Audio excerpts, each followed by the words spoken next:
नमस्ते दोस्तों, स्वागत है आपका आज के इस कमाल के एक्सप्लेनर में। अच्छा, एक बात बताइए, सफलता का सबसे बड़ा झूठ क्या है? बचपन से हमें यही सिखाया गया है ना कि बस कड़ी मेहनत करो और तुम अमीर बन जाओगे। लेकिन क्या सच में सिर्फ इतना ही काफी है? बिल्कुल नहीं। आज हम 2400 साल पुराने चाणक्य के उन वर्जित और गुप्त रहस्यों पर से पर्दा उठाने वाले हैं जिन्हें कभी आम जनता के लिए लिखा ही नहीं गया था। आज आपके सारे भ्रम टूटने वाले हैं, तो दिल थाम कर बैठिए। अब ये कोट देखिए। अमीर लोग कभी नहीं बताते कि वो अमीर कैसे बने। ये एक बहुत ही कड़वा सच है। आप नोटिस करना, जो लोग सच में बहुत संपन्न हैं वो आपको अपना सुबह जल्दी उठने का रूटीन बताएंगे, खूब सारा मोटिवेशन देंगे और कड़ी मेहनत पर लंबे लंबे भाषण भी देंगे। लेकिन जिस असल तरीके से, जिस सिस्टम से उन्होंने पैसा बनाया है ना, वो राज वो हमेशा तिजोरी में बंद रखते हैं। वो असली रहस्य कभी पब्लिक नहीं किया जाता। तो स्वाभाविक सी बात है, हमारे दिमाग में ये सवाल उठता है कि आखिर वो असली राज है क्या? वो कौन सी बातें हैं जो जानबूझकर हम और आप जैसे आम लोगों की पहुंच से दूर रखी गई हैं? इन्हीं रहस्यों को डिकोड करने के लिए हमें प्राचीन काल के उन सटीक और कठोर नियमों को समझना होगा।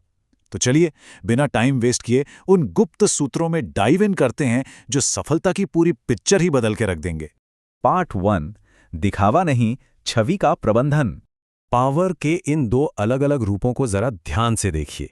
लेफ्ट में है शेर, जो दहाड़ता है, सबको दिखता है और इसीलिए अक्सर शिकार भी उसी का होता है या वो हमेशा रडार पर रहता है। वहीं राइट में है एक लोमड़ी, जो खामोशी से छुपकर रहती है, अपनी रणनीति बनाती है और एंड में गेम जीत जाती है। मगध साम्राज्य के सेठ धनपत लाल का ही उदाहरण ले लीजिए। वो पूरे नगर के सबसे अमीर इंसान थे, पर दिखते एकदम साधारण व्यापारी जैसे थे। कोई शो ऑफ नहीं, लेकिन मार्केट का हर बड़ा सौदा उन्हीं के इशारे पर होता था। उन्होंने लोमड़ी की तरह इनविजिबल रहकर अपनी पावर को हमेशा सेफ रखा। अब रामदीन नाम के इस कपड़े के व्यापारी की स्ट्रैटेजी को ही देख लीजिए। पहले साल में जब उसे छप्पड़ फाड़ के मुनाफा हुआ तो उसने कोई नई चमचमाती गाड़ी या हवेली नहीं खरीदी। वो अपने पुराने कपड़े ही पहनता रहा। तीसरे साल में भी जब उसका बिजनेस आसमान छू रहा था, तब भी वो मार्केट में यही रोना रोता था कि काम बहुत सुस्त है। इसका फायदा क्या हुआ? सप्लायर्स ने उसे कच्चा माल और भी सस्ते में दिया और किसी ने उसे अपना कॉम्पिटिटर माना ही नहीं। और 5वें साल तक बिना किसी को भनक लगे वो पूरे नगर का सबसे बड़ा व्यापारी बन गया। समझे आप? गरीबी का नाटक करने से लोगों की ईर्ष्या और प्रतिस्पर्धा दोनों जड़ से खत्म हो जाते हैं। तो यहाँ सबसे इंपॉर्टेंट बात यह है कि दुनिया को सिर्फ वही दिखाओ जो तुम उन्हें दिखाना चाहते हो। ह्यूमन साइकोलॉजी कुछ ऐसी ही है यार। लोग असलियत पर रिएक्ट नहीं करते, वो उस इमेज पर रिएक्ट करते हैं जो आप उनके सामने पेश करते हो। अपने इस इमेज को पूरी तरह कंट्रोल करके ही आप सोसाइटी में सच में सुरक्षित रह सकते हो। चलिए आगे बढ़ते हैं पार्ट 2 पर, अदृश्य शक्ति और गुप्त साम्राज्य। अब ये एक बहुत ही मॉडर्न और दुखद केस स्टडी देखिए। दिल्ली के एक युवा व्यापारी विक्रम की स्टार्टअप कंपनी 100 करोड़ की हो गई। भाई साहब ने एक्साइटमेंट में एक ग्रैंड पार्टी दे डाली और अपनी सारी रणनीतियां, सारे राज और फ्यूचर प्लान्स अपने दोस्तों के सामने खोल कर रख दिए। और गैस कीजिए क्या हुआ? कुछ ही महीनों में उसके सीटीओ ने टेक्निक चुराई और रिजाइन कर दिया। उसके मार्केटिंग हेड ने पूरा का पूरा मॉडल कॉपी करके अपनी खुद की कंपनी खोल दी। सिर्फ 2 साल, लिटरली सिर्फ 2 साल में वो 100 करोड़ की कंपनी पूरी तरह दिवालिया हो गई। सबको सब कुछ बता देना ना, किसी भी बड़े साम्राज्य को रातों रात राख कर सकता है। तो फिर असल में शक्ति या पावर है क्या? चाणक्य के हिसाब से पावर वो बिल्कुल नहीं है जो स्टेज पर चमक रही हो। मान लीजिए कोई इन्फ्लुएंसर है जिसके 50 लाख फॉलोअर्स हैं। असली शक्ति उसके पास नहीं है। असली पावर उस इंसान के पास है जो पर्दे के पीछे बैठा है, बिना किसी पब्लिक प्रोफाइल के, जो उस इन्फ्लुएंसर की पूरी रीच को स्पॉन्सर कर रहा है। रियल पावर हमेशा इनविजिबल होती है और परछाइयों में रहकर ही अपना मास्टरमाइंड गेम खेलती है। यहाँ एक और सूत्र है जो आपको सोचने पर मजबूर कर देगा। ज्ञान एक बहुत बड़ा खतरा है। जी हाँ, पुराने राज दरबारों से लेकर आज के हमारे ऑफिस तक, जो इंसान सबसे ज्यादा स्मार्ट दिखता है ना, उसी पर हमेशा काम का सबसे ज्यादा बोझ डाला जाता है। ऑफिस पॉलिटिक्स भी सबसे ज्यादा उसी के खिलाफ होती है, क्योंकि बहुत ज्यादा जानने वाले इंसान को हमेशा एक खतरे या कंपटीशन की तरह देखा जाता है। इसीलिए कई बार सबसे बड़ी स्मार्टनेस कम होशियार दिखने में ही होती है। अपनी सक्सेस का क्रेडिट अपनी किस्मत को दे दो। अगर कोई शानदार आइडिया आए तो कहो कि ये तो पूरे ग्रुप का विचार है। अपने प्रॉफिट्स को हमेशा कम करके बताओ, और जब बाकी लोग बोल रहे हो ना, तो बस खामोशी से उन्हें ऑब्जर्व करो। जब आप सीधे साधे और कम खतरनाक लगते हो तो लोग अपना गार्ड डाउन कर लेते हैं, और ठीक उसी मोमेंट में आपको मिलती है सबसे कीमती चीज, सटीक जानकारी। अब आते हैं पार्ट 3 पर। स्मारक नहीं बल्कि व्यवस्था बनाओ। सिर्फ 60 दिनों में 1 लाख के 5 लाख रुपए। रोहन नाम के एक लड़के ने किसी नए इन्वेस्टमेंट में ये भारी मुनाफा कमाया, लेकिन उससे ये खुशी पची नहीं। उसने धैर्य नहीं रखा और तुरंत सोशल मीडिया पर स्क्रीनशॉट्स डाल दिए, खुद को एक बड़ा इन्वेस्टमेंट गुरु घोषित कर दिया।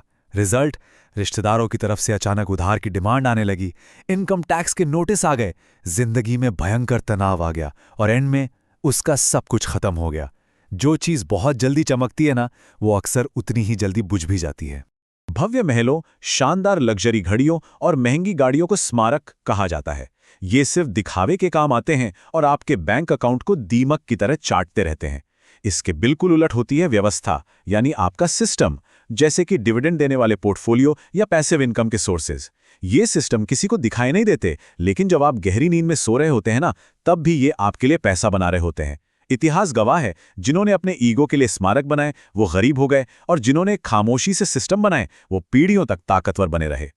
अब अपने आप से ये बहुत ही चुभने वाला सवाल पूछिए, अगर आज अचानक आप काम करना बंद कर दें तो आपका घर कितने दिन चलेगा? अगर इसका जवाब कुछ महीने या 1 साल से कम है ना, तो आपकी इनकम चाहे कितनी भी अच्छी क्यों ना हो, वो सिर्फ एक बहुत ही खूबसूरत सोने का पिंजरा है। जब तक आपकी कमाई आपके दिए गए वक्त पर पूरी तरह डिपेंडेंट है, तब तक आपको सच्ची फाइनेंशियल फ्रीडम कभी हासिल नहीं हो सकती। और अब हम पहुंच गए हैं अपने आखिरी हिस्से पर, सच्ची दौलत की खामोश ताकत। जरा उज्जैन के सेठ हरिदास की इस अचूक स्ट्रैटेजी को देखिए। उनकी दौलत हजारों गांवों में फैली हुई थी, लेकिन वो चलते किसमें थे? एक बेहद साधारण बैलगाड़ी में, छोटे छोटे ढाबों पर खाना खाते थे और 20 साल पुरानी खड़ाऊं पहनते थे। लोग उन्हें बस एक कंजूस बूढ़ा समझते थे, लेकिन असल में वो खुद को अनचाहे ध्यान और लोगों की ईर्ष्या से बचा रहे थे। उन्होंने अपनी शर्तों पर पूरी जिंदगी जी, बिना दुनिया को एक पल के लिए भी ये साबित किए कि उनके पास आखिर कितना पैसा है। ये एक बहुत ही पावरफुल विचार है जिसे हमेशा याद रखा जाना चाहिए। पैसा हमेशा शोर मचाता है, लेकिन असली दौलत हमेशा खामोश रहती है। जिस इंसान को बार बार अपनी सफलता साबित करनी पड़े ना, समझ लीजिए वो अभी भी उसे साबित करने की ही कच्ची अवस्था में है। जो वास्तव में संपन्न है, जिसने सच में अपना एक अंपायर खड़ा कर लिया है, उसे किसी के सामने कुछ भी साबित करने की रत्ती भर भी आवश्यकता नहीं होती।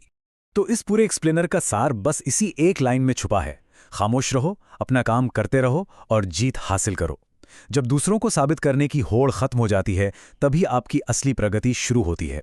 दोस्तों, इस नॉलेज को सिर्फ अपने तक मत रखिएगा, इसे अपने उन दोस्तों के साथ जरूर शेयर करें जिन्हें इस दिखावे की दुनिया से बाहर निकलने की सबसे ज्यादा जरूरत है। इस वीडियो को लाइक करें और ऐसे ही डीप एनालिसिस के लिए हमारे चैनल को सब्सक्राइब जरूर करें। कमेंट्स में मुझे बताएं कि आपको इन प्राचीन रहस्यों में से सबसे पावरफुल बात कौन सी लगी। तो क्या आप खामोशी से अपना साम्राज्य बनाने के लिए तैयार हैं? मिलते हैं अगली बार।